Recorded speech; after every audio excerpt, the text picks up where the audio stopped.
terungkap. Sejarah dan perjalanan lengkap Prabu Siliwangi. Kisah Prabu Siliwangi sangat dikenal dalam sejarah Sunda sebagai Raja Pajajaran. Salah satu naskah kuno yang menjelaskan tentang perjalanan Prabu Siliwangi adalah Kitab Suwasid. Kitab ini ditulis menggunakan bes Sunda kuno di dalam selembar kulit macan putih ditemukan di desa Pajajar, Raja Galuh, Jawa Barat. Prabu Siliwangi seorang raja besar pilih tanding sakti mandraguna. Arif dan bijaksana memerintah rakyatnya di kerajaan Pakuan Pajajaran. Putra Prabu Anggalarang atau Prabu Dewa Niskala, raja dari kerajaan Gajah dari dinasti Galuh yang berkuasa di Surawisesa atau Keraton Galuh di Ciamis, Jawa Barat. Pada masa mudanya dikenal dengan nama Raden Pamanah Rasa. Sejak kecil beliau diasuh oleh Ki Gedeng Sindangkasih, seorang juru pelabuhan Muara Jati di kerajaan Singapura, sebelum bernama kota Cirebon. Setelah Raden Pemanah Rasa dewasa dan sudah cukup ilmu diajarkan oleh Ki Gedeng Sindangkasih, beliau kembali ke kerajaan Gajah untuk mengabdi kepada ayahandanya Prabu Anggalarang, Dewa Niskala. Setelah itu Raden Pemanah Rasa menikahi putri Ki Gedeng Sindangkasih, bernama Nyi Ambetkasih. Ketika itu kerajaan Gajah dalam pemerintahan Prabu Dewa Niskala atau Prabu Anggalarang sedang dalam masa keemasannya. Wilayah ini terbentang luas dari Sungai Citarum di Karawang berbatasan langsung dengan kerajaan Sunda, sampai Sungai Cipamali berbatasan dengan Majapahit. Silsilah Prabu Siliwangi sebagai keturunan ke-12 dari Maharaja Adi Mulia. Maharaja Adi Mulia, 9 Ratu Galuh Ajar SUKARSI menikahi Dewi Naganingrum, Nyai Ujung Sekar Jingga. Berputra. Prabu Ciung Wanara berputra. Sri Ratu Purbasari berputra. Prabu Linggahyang berputra. Prabu Linggahwesi berputra. Prabu Susuk Tunggal berputra. Prabu Banyak Larang berputra. Prabu Banyakwangi berputra. Prabu Munding Kawati. Prabu Linggabuana berputra. Prabu Wastu Kencana. Prabu Niskala Wastu Kencana berputra. Prabu Anggalarang. Prabu Dewata Niskala menikahi Dewi Siti Samboja. Dewi Rengganis berputra. Sri Baduga Maharaja Prabu Silihwanggi Pemanah Rasa, tahun 1459 sampai tahun 1521 Pada suatu hari Prabu Anggalarang geram karena banyak dari penduduknya di Muara Jati beragama Hindu pindah ke agama baru. Dibawa oleh alim ulama dari Campa Kamboja bernama Syekh Kuro. Agama tersebut bernama Islam. Maka diutuslah beberapa orang kepercayaannya untuk mengusir ulama itu dari tanah Jawa. Konon kabarnya, ulama besar yang bergelar Syekh Kurotul Ain dengan nama aslinya Syekh Mursyahadatillah atau Syekh Hasanuddin. Beliau adalah seorang yang arif dan bijaksana dan termasuk seorang ulam yang hafiz Al-Quran serta ahli qiraat yang sangat merdu suaranya. Syekh Kuro adalah putra ulama besar Mekah, penyebar agama Islam di negeri Campa, Kamboja, yang bernama Syekh Yusuf Sidik yang masih keturunan dari Sayyidina Husain bin Sayyidina Alira dan Siti Fatimah putri Rasulullah SAW. Sebelum beliau datang ke tanah Jawa sekitar tahun 1409 Masehi, Syekh Kuro pertama kali menyebarkan agama Islam di negeri Campa, Kamboja, lalu ke daerah Malaka dan dilanjutkan ke daerah Marta Singa, Pasambangan dan Japura. Akhirnya sampailah ke pelabuhan Muara Jati. Saat itu Syah Bandar digantikan oleh Ki Gedeng Tapa karena Ki Gedeng Sindangkasih telah wafat. Di sini beliau disambut dengan baik oleh Ki Gedeng Tapa atau Ki Gedeng Jumajan Jati, yang masih keturunan Prabu Wastu Kencana, ayah dari Prabu Anggalarang, dan oleh masyarakat sekitar. Mereka sangat tertarik dengan ajaran yang disampaikan oleh Syekh Kuro yang disebut ajaran agama Islam. Sampailah para utusan itu di depan pondokan Syekh Kuro. Utusan itu menyampaikan perintah dari rajanya agar penyebaran agama Islam di Muara Jati harus segera dihentikan. Perintah dari Raja Gajah tersebut dipatuhi oleh Syekh Kuro. Namun, kepada utusan Prabu Anggalarang yang mendatangi Syekh Kuro, Beliau mengingatkan, meskipun ajaran agama Islam dihentikan penyebarannya, tapi kelak dari keturunan Prabu Anggalarang akan ada yang menjadi seorang wali Allah. Beberapa saat kemudian beliau pamit pada Ki Gedeng Tapa untuk kembali ke negeri Campa. Di waktu itu pula Ki Gedeng Tapa menitipkan putrinya yang bernama Nyimas Subanglarang untuk ikut dan berguru pada Syekh Kuro. Berangkatlah Syekh Kuro bersama Nyi Subanglarang yang menggunakan perahu kembali ke negeri Campa, Kamboja. Sebagai seorang putra raja beliau tidak betah tinggal diam di istana. Raden Pamanah Rasa kerap mengembara menyamar menjadi rakyat jelata dari daerah satu ke daerah lainnya, menolong lemah dan memberantas keangkara-murkaan, gemar bertapa dan mencari kesaktian. Di dalam salah satu pengembarannya, ketika beliau hendak beristirahat di curug atau air terjun, curug itu bernama Curug Saweri terletak di daerah Majalengka. Raden Pemanah Rasa dihadang oleh siluman harimau putih. Pertempuran pun tak terelakkan. Raden Pamanah Rasa dan siluman harimau putih yang diketahui memiliki kesaktian tinggi itu pun bertarung sengit hingga setengah hari.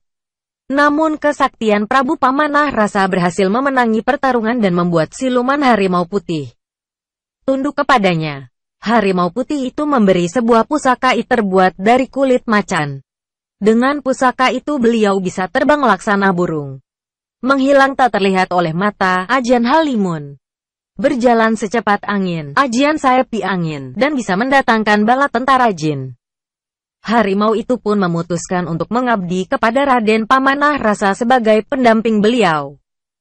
Dengan tunduknya Raja Siluman Harimau Putih, maka meluaslah wilayah Kerajaan Gajah. Siluman Harimau Putih beserta pasukannya selanjutnya dengan setia mendampingi dan membantu Raden Pamanah Rasa. Salah satunya kala Kerajaan Gajah menundukkan kerajaan-kerajaan memeranginya. Siluman Harimau Putih juga turut membantu Raden Pamanah Rasa saat kerajaan Pajajaran diserang oleh pasukan Mongol pada masa Kekaisaran Kubilai Khan. Karena jasa-jasa anaknya begitu besar dalam kejayaan kerajaan Gajah, maka diangkatlah Raden Pamanah Rasa sebagai raja kedua di kerajaan tersebut. Prabu Pamanah Rasa pun selanjutnya mengubah nama kerajaannya menjadi Kerajaan Pajajaran, yang berarti menjajarkan atau menggabungkan kerajaan Gajah dengan kerajaan Harimau Putih. Seiring meluasnya wilayah kerajaan Gajah, Prabu Pamanah Rasa kemudian membuat senjata sakti yang pilih tanding. Beliau menyuruh Eyang Jaya Perkasa untuk membuat senjata pisau berbentuk harimau sebanyak 3 buah, dalam 3 warna, yaitu kuning, hitam, putih. Senjata pertama yang berwarna hitam dibuat dari batu yang jatuh dari langit yang sering disebut meteor, yang dibakar dengan kesaktian Prabu Pamanah Rasa dalam membentuk besi yang diperuntukkan untuk membuat senjata tersebut. Senjata kedua dibuat dari air, api yang dingin, yang warnanya kuning dibekukan menjadi besi kuning. Senjata ketiga dari besi biasa yang direndam dalam air hujan menjadi putih berkilau. Senjata itu selesai dalam waktu 7 hari. Semalam penuh Pangeran Pamanah Rasa memikirkan nama untuk senjata sakti tersebut. Tepat ayam berkokok ditemukan nama untuk ketiga barang tersebut. Pisau pusaka itu diberi nama Kujang, senjata berbentuk harimau. Dikarenakan pusaka itu ada 3, maka Kujang tersebut diberi nama Kujang 3 serangkai, yang artinya BEDA tanda hubung BEDA tapi tetap sama. Senjata itu berbentuk melengkung dengan ukiran harimau di gagangnya.